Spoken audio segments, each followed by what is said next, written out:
பிறந்த குழந்தைய நைல் நதியில விடுன்னு இறைவன் சொன்னப்போ அந்த கட்டளையை ஏற்று அவங்க அதை செய்தாங்க. அப்போ ஒரு தாய்க்கு எந்த அளவுக்கு மனவேதனை இருந்திருக்கும். அவங்க அழுது அழுது அவங்க கண்களே சொந்து வச்சு.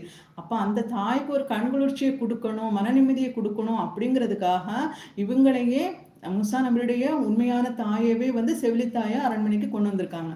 அது கொண்டு வந்தது இறைவனுடைய அருளால அவங்க வந்திருக்காங்க. அப்போ அந்த குழந்தைய கண்ட உடனே எவ்வளவு ஒரு ஆனந்தம் இருக்குன்னு பாருங்க. ஒரு குழந்தைய இறைவனுடைய பெயரை சொல்லி இறைவனுடைய அருளால நைல் நதியில விட்டுட்டு அது உயிரோட இருக்கா இல்லையானே தெரியாது. அப்படி இருக்கும்போது அந்த குழந்தை நம்ம கையில கிடைச்சிட்டு, நம்ம குழந்தை கையில கிடைச்சிட்டுனா எவ்வளவு பெரிய ஆனந்தம் இருக்கு. இந்த உலகத்தையே கொடுத்தாலும் கூட அந்த அந்த அன்புக்கு அந்த பாசத்துக்கு ஈடாக எதுவுமே இருக்காது. சரிங்களா? ஒரு தாய்க்கு தன்னுடைய குழந்தையை தவிர ஈடாட்டு இந்த உலகத்தை இல்லை மறு உலகத்தை கொடுத்தாலும் அவன் வேண்டான்னு தான் சொல்லுவான். அந்த அளவுக்கு அந்த தாய்க்கு அந்த குழந்தை மீது அன்பு இருக்கும். சரிங்களா? அப்படி இருக்கும்போது இறைவன்